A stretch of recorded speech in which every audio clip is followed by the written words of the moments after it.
இடமலம் நேயர்களுக்கு வணக்கம். நீங்க நம்ம கூட தமிழக வெற்றி கழகத்தினுடைய வழக்கறிஞர் ஷாகுல் அமித் அவர்கள் தான் கூட இணைஞ்சிருக்காங்க. சார் வணக்கம் சார். வணக்கம். எப்படி சார் இருக்கீங்க? நல்லா இருக்கேன். நீங்க எப்படி இருக்கீங்க? நல்லா இருக்கேன் சார்.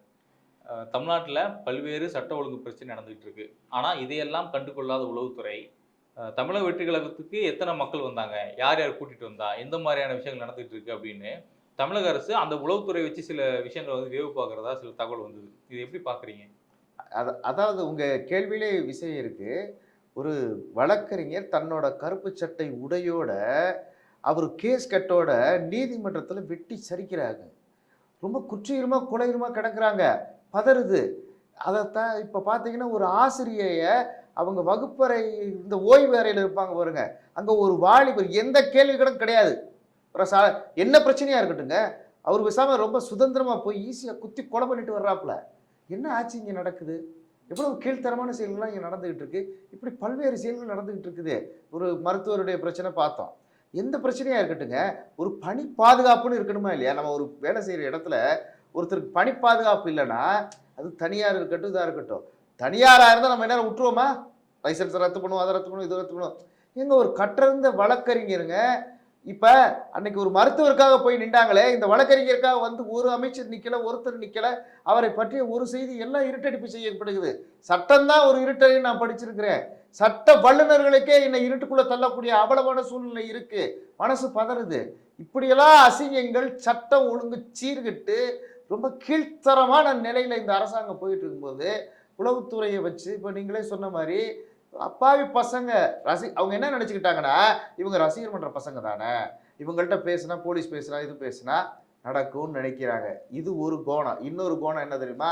யார் யார் வந்தா, எத்தனை பேர் வந்தா, இதை மறைமுகமாக லிஸ்ட் எடுத்து இவங்க தான் வந்து அந்த திராவிட மாடல்னு ஒன்று வச்சிருக்காங்கல்ல. திராவிட மாடல்லாம் என்ன தெரியுமா?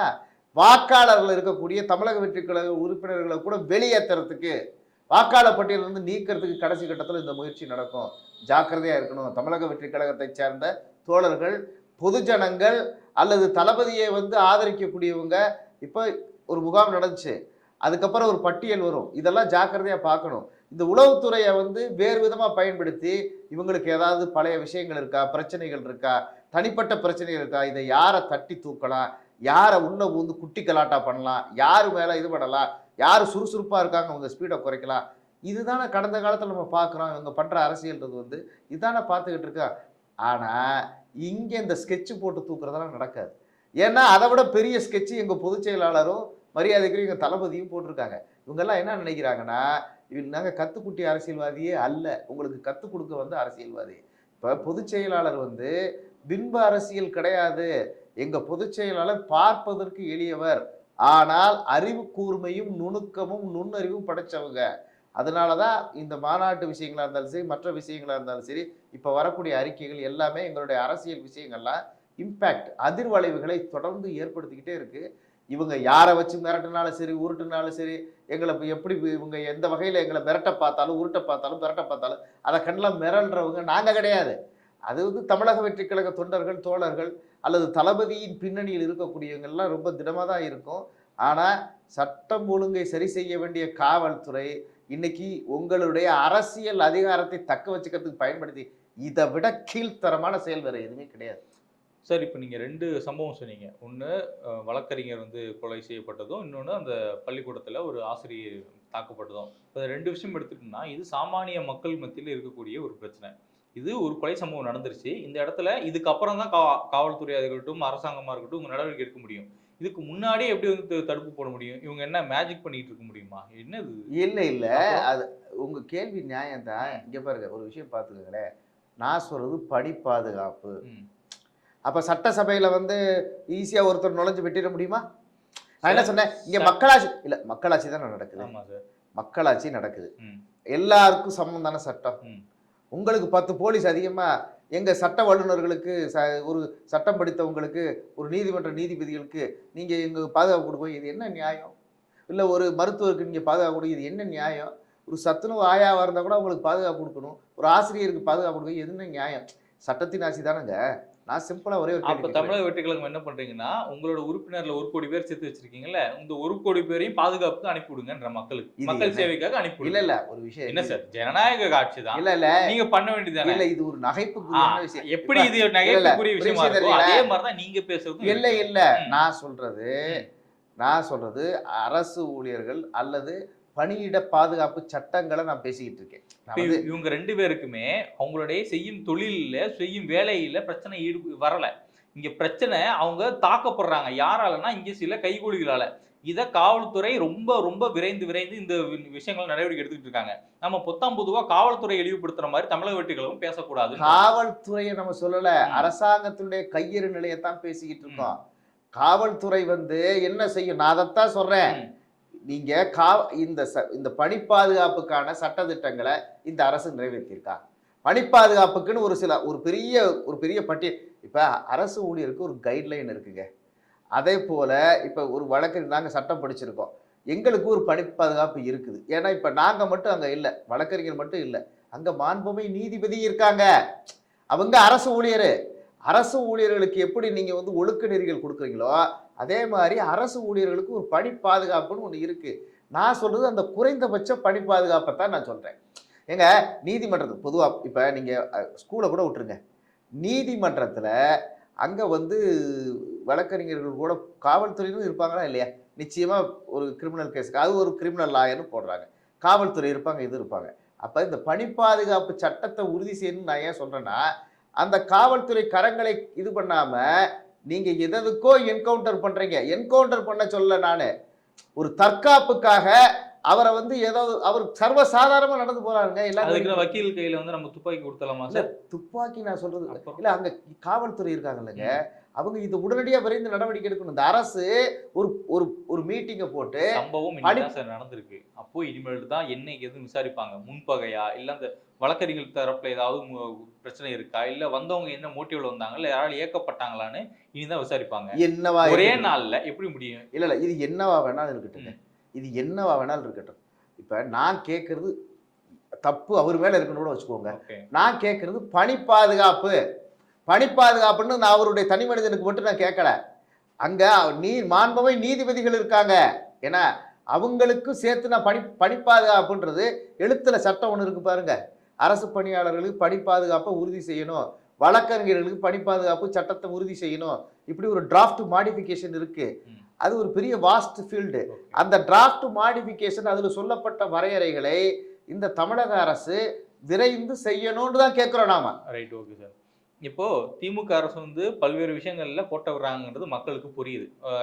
உதாரணத்துக்கு சட்ட ஒழுங்கா எடுத்துக்கலாம். இல்ல மருத்துவ விஷயங்கள், அரசு மருத்துவமனை ரொம்ப சீரழிஞ்சு போயிட்டு இருக்கு. இந்த மாரி விஷயங்கள் நம்ம எடுத்துக்கலாம். ஆனா, தமிழக வெற்றி கழகம் நீங்க வந்ததுலருந்து ஒரு மிகப்பெரிய பிரச்சனைக்கு எதுக்குமே நீங்க குரல் குடுக்கல அப்படின்ற ஒரு கேள்வி வந்து அடிப்படையிலே மக்கள் மத்தியிலும் எழுப்பப்படுது.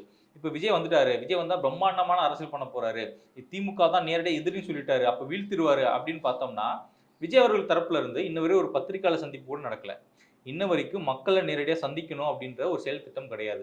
வெறுமனே ஒரு அறிக்கை மட்டும் குடுத்துக்கிட்டே இருக்கிறார். இப்போ வரைக்கும். கட்சி அறிவிச்சுட்டாரு, கொள்கை அறிவிச்சுட்டாரு, என்னுடைய எதிரி யாருன்னு சொல்லிட்டாரு. இவ்ளோ விஷயம் நடந்தும், விஜய் அவர்கள் மக்கள சந்திக்கிறதுக்கோ, மக்கள் பிரதிநிதியா இருக்கக்கூடிய பத்திரிக்கையாளர் சந்திக்கிறதுக்கோ ஏன் தயங்குறாரு? ஏன் பயப்படுறாரு?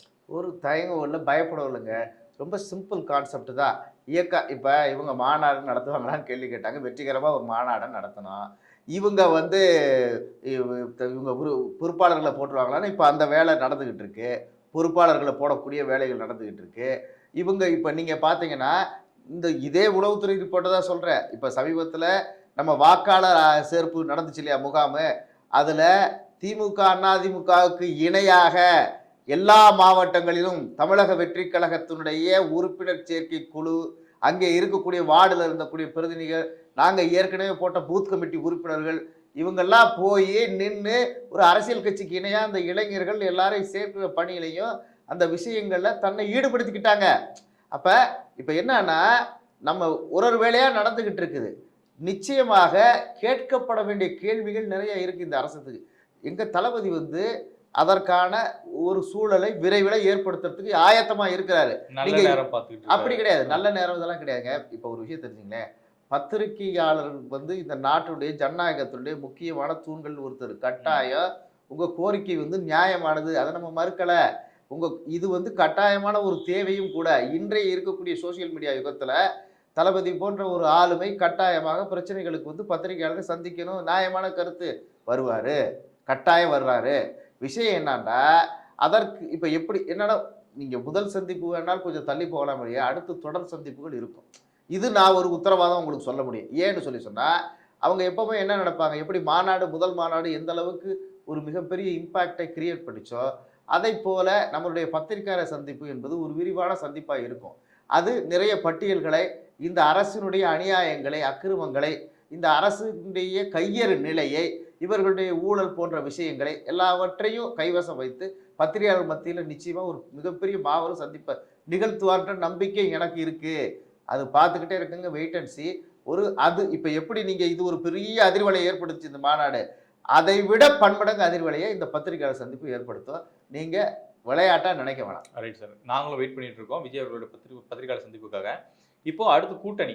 சமீபத்துல வந்து அதிமுக தலைமையிலயோ இல்ல வேற எந்த தலைமையிலயோ கூட்டணி கிடையாது. எங்க தலைமையில தான் கூட்டணின்ற மாதிரி ஒரு அறிக்கை, சில சர்ச்சைகள், சில பேச்சுக்கள்லாம் வந்தது.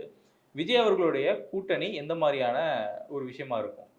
ஏங்க எந்த காலத்திலையும் நம்ம வந்து சமீபத்திலலாம் சொல்லல. மாநாடு அறிவிச்ச அன்னைக்கே சொல்லிட்டாங்க.